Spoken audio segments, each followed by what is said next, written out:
চিত্রনায়ক অনন্ত জলিলের বিরুদ্ধে সমন জারি করেছেন আদালত। গার্মেন্টস ব্যবসায় ওয়ার্ক অর্ডারের বিপরীতে বিল পরিশোধ না করায় প্রতারণার মামলায় অভিযোগের প্রাথমিক সত্যতা পাওয়ায় চিত্রনায়ক অনন্ত জলিলের বিরুদ্ধে আদালতে হাজির হতে সমন জারি করেছেন আদালত। সোমবার 30 ডিসেম্বর ঢাকার অতিরিক্ত chief metropolitan magistrate Mohammad Sanaullah EBI এর দেয়া প্রতিবেদন আমলে নিয়ে আসামিদের আদালতে হাজির হতে সমন জারি করেছেন।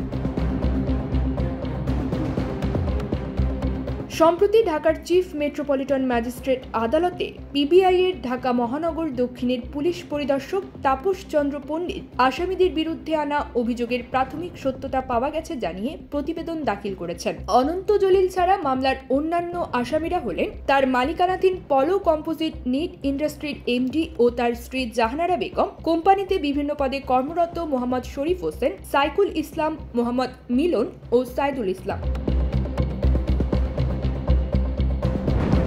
জানা যায়, গার্মেন্টস ব্যবসায় ওয়ার্ক অর্ডারের বিপরীতে প্রায় $29,300 মূল্যের বিল পরিশোধ না করে প্রতারণার আশ্রয় নেওয়ার অভিযোগে 2023 সালের 26 ডিসেম্বর ঢাকার মেট্রোপলিটন ম্যাজিস্ট্রেট আদালতে শাফিন নওয়াজ চৌধুরী নামের এক ব্যবসায়ী বাদী হয়ে মামলাটি দায়ের করেন। ওই দিন আদালত মামলার আবেদনের পরিপ্রেক্ষিতে বাদীর জবানবন্দি গ্রহণ করে অভিযোগের বিষয়ে পুলিশ ব্যুরো অব ইনভেস্টিগেশনকে তদন্ত করে প্রতিবেদন দাখিলের নির্দেশ দেন।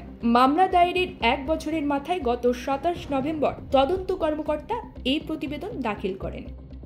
News desk, focus TV.